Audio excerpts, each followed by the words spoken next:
Welcome back to War Thunder Weekly News. Hit that subscribe button. This week, the dev server for 1.83 was open, and we got to see everything that's going to be in the next patch, which, by the way, is assumed to be on the 23rd, as that is when the free-to-play for Xbox is to release. The tanks coming are only three: the T-32E1, which is a T-32 without the machine gun port, and I believe the armor is at a slight angle. Besides that, they're exactly the same tank. It's at 7.0 in a folder with the first T-32. The next tank for the USSR is the Su-57B, which is a silly tank. I don't remember its history, but I think it's modeled after the Hetzer. But the one attribute the Hetzer has, its heavily armored front plate, this thing does not have. I believe the armor was 25 millimeters at not that great of an angle. Its gun is alright, I guess, for 4.0, but I can't see what this thing to have any other use besides memes.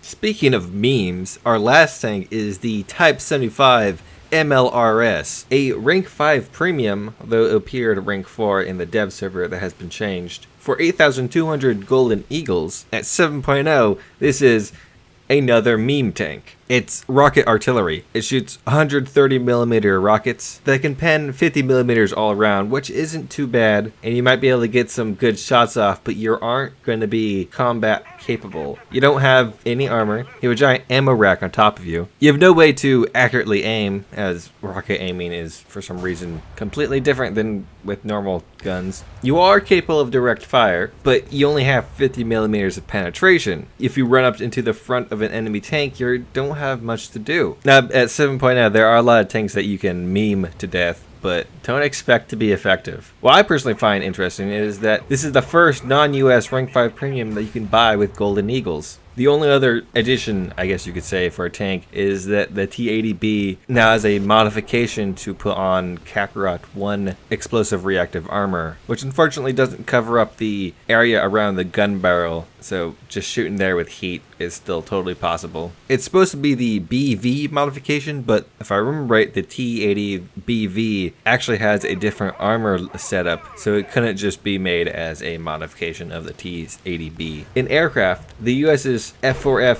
3 and 4 had their models updated. Germany got a very nice premium bomber, the Ju-288C at 5.3. On the dev server it cost 7,100, but it has been changed to 4,880 golden eagles. I took this bomber out a bit on a test flight, and I feel that it's going to be a very good bomber for killing tanks. I'm not so sure how it would do in air RB. As fast as you are, you aren't going to outrun any fighters. But with two 1,800 kilogram bombs, you could easily take out two enemy tanks, probably more, and then skirt on back to airfield to rearm. And you're very maneuverable, so it would be easy to fly back in for another pass. And the French got the MB-175T, which is in the bomber line, although I wouldn't call it a bomber, it's more of an attacker. Comes out of the gate armed with 12 HVARs, can also carry a torpedo, and at 3.3 it might be alright at close air support, and you can do some pretty good damage to a base with his rockets. Otherwise, you have two 20mm cannons for offensive fire and one 20mm for defensive fire. The German helicopters are quite interesting, although lacking in armaments. Their starter helicopter is pretty cool, armed with SS-11s that function as second-gen ATGMs. I wonder if Gaijin's ever going to fix that. Or rocket pods.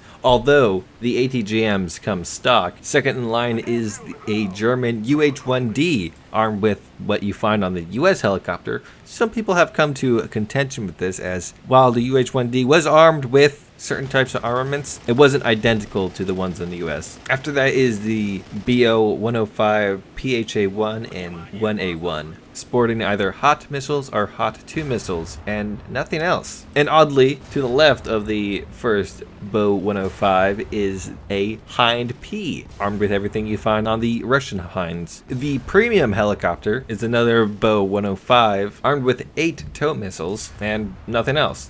German helicopters, I guess, are kind of lacking. Altogether, not a bad helicopter tree that you will get access to if you have heli beta access. You don't necessarily need to purchase the German heli pack, though it doesn't look like a bad bird. And for Navy, the main theme of this patch is the British Navy, so I've already shown just about all the cool ships there. But other nations also got some new boats, which I guess is appropriate since we are going to open beta. personally, I felt they were a little pricey. But first off, the US, Russians, and Germans got a starter premium for all their trees, like you see on every tree. Germans getting the LS4, armed with a 20 mil instead of a 15.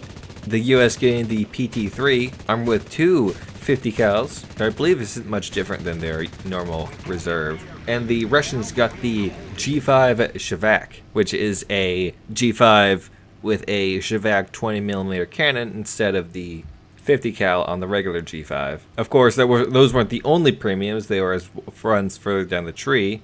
For example, the Russians got the Project 123K, which seems to be faster than the one in the regular tree at a higher BR, and the MBK Project 186, armed with two stabilized 8.5 centimeter cannons. The Russians, of course, got the most premiums, while the US only got the Echo 80-foot PT556, which is just another one of their many PT boats. I honestly can't tell the difference. And something that I really like the look of is the Type M 1943, which seems to be a German gunboat armed with two 105mm cannons and some 20s and 37s for anti-air defense. And it's a cool looking boat. Besides that, Germany and the US got destroyed. The US got the Summer class, and the Germans got the 1934A. Overall, very interesting, although it seems the British still have the best destroyer lineup. In less official news, through data mining, people have picked up quite a few things. First off being files for a Su-85A tank destroyer, which looks to be an Su-76 but with a 85mm cannon, and a YA-5M, which is a dinky little boat with a rocket launcher on it.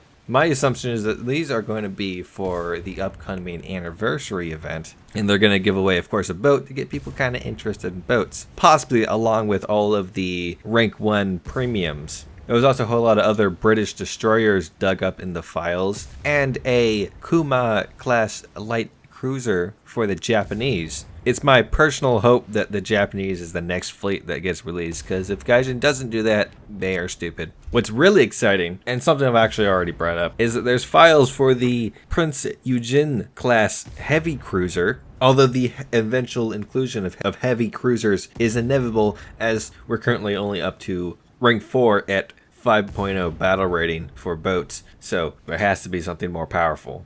I'm hoping that they power creep their way to battleships and then nothing else. Although, to my dismay, but excitement, I've been contacted by more people claiming to have contact with moderators. This one individual told me that they have quite a few plans, but one of them was testing anti-ship missiles, which follows through with some of the files that have been popping up for quite some time now. Currently, there is an early Sea Killer anti-ship missile and a Automat anti-ship missile, oddly both Italian, in the game files. And hearing that, it gave some credence to what this guy was saying, but some of it sounded a little suspicious. So to start off, he said that they're going to be adding Swedish air and ground forces earlier next year, which follows with a few of the things I have been reading, that missiles on planes and advanced jets have begun testing, but I kind of already knew that. There's been multiple sources saying that, and that there's been rumors with the game mods that submarines are planned to be added, but that's not for sure. But the big stuff for 1.85 is they'll be adding the T-80U and the T-80C, and that Italian tanks, first off, they're going to be mixed in with other nations. He said Hungary, Romania, Greece, and possibly others. Italy and Hungary I could understand, as the original fan-made tree that got accepted on the forums was an Italian-Hungarian tree. And Romania, that's basically Slavic Italy. So that all makes sense, but Greece, Italy invaded Greece unsuccessfully. And after that, the two countries didn't seem to have much to do with each other, so it kind of confuses me. Maybe there's something I'm not getting, but I don't know. He also said that the top tier tanks for Italy would be the CIO Ariete as their top tier tank, and the Automatic as their top tier spag. And man, that top tier spag is awesome. Fully auto APF SDS. Man, you can kiss your Silver Alliance goodbye. But something that irked me that he said is that they'll also probably get some type of Abrams variant and M60, but Italy never used the Abrams. And none of the countries that he said would be mashed into the Italian tree used the Abrams. So I don't know. These leaks are a bit off. He's got some things that I can back up with facts and some things that seem a bit off. But hey, it's up to you to decide. The final story this week was the economic changes that actually seem to heavily impact things. Essentially, they have gotten rid of the